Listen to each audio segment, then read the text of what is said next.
Charles Fox, a Quaker scientist, developed Trebah Garden, near Mawnan Smith in Cornwall.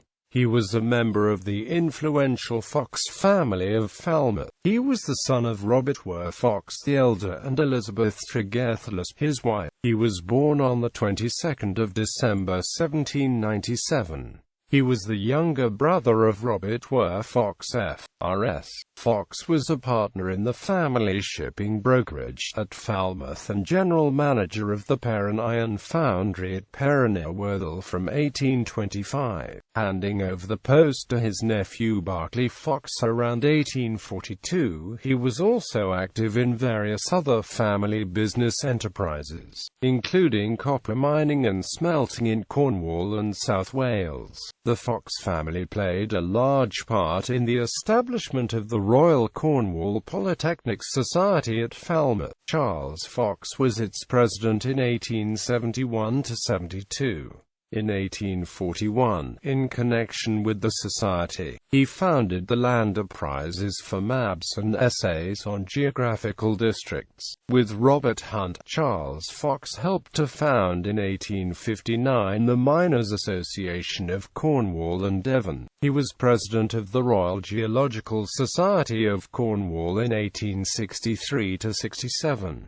He contributed a number of articles on diverse topics to learned and scientific journals. Life. Fox, seventh son of Robert Fox, by Elizabeth, daughter of Joseph Tregelles of Falmouth, and younger brother of Robert Fox F.R.S. was born at Falmouth the 22nd of December 1797, and educated at home. He became a partner in the firm of G.C. in R.W. Fox and Amp Co., merchants and shipping agents at Falmouth, and was also a partner in the Perrin Foundry Company at Perrin-y-Worthil, Cornwall, where from 1824 to 1847 he was the manager of the foundry and the engine manufactory. He was one of the projectors and founders of the Royal Cornwall Polytechnic Society at Falmouth in 1833, and, in conjunction with Sir Charles Lemon, led the way to a movement which resulted in the offer of a premium of £100 for the introduction of a man engine into Cornish mines, the result of which was the erection of the first man engine at Trebah mine in 1842.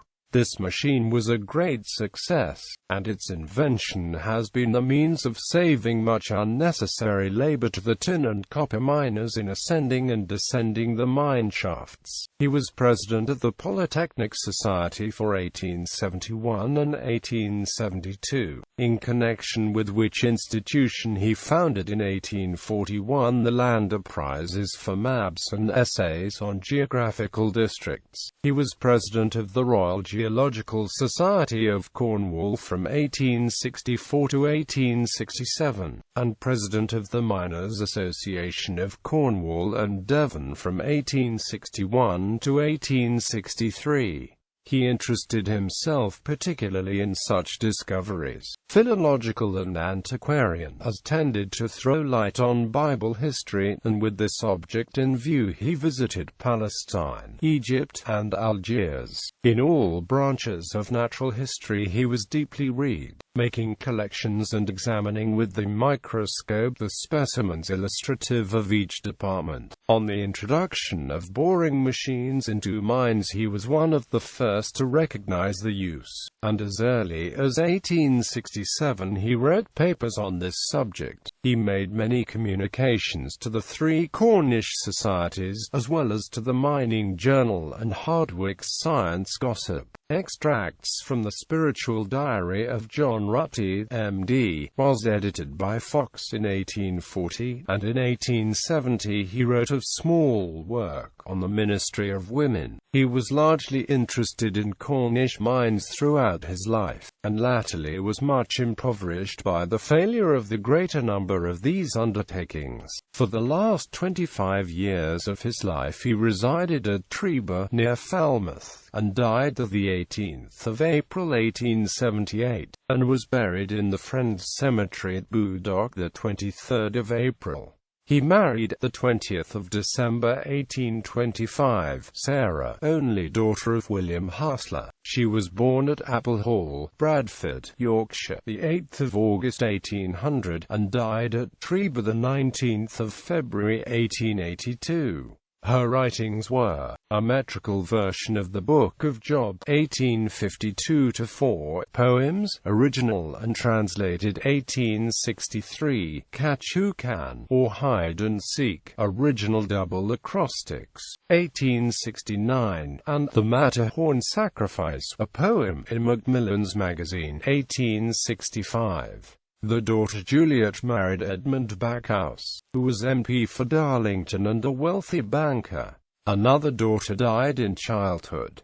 Quaker faith. His generation and the next of the Fox family were active in the Religious Society of Friends, regularly attending monthly, quarterly and yearly meetings. Charles Fox was one of the committee appointed by London Yearly Meeting in May 1871 to deal with the outbreak of modern thought in Manchester. Quaker meeting. The committee arranged for the disownment of David Duncan, the outspoken leader of the Manchester dissidents, and published a declaration of some fundamental principles of Christian truth, which was, however, rejected by Yearly Meeting 1872.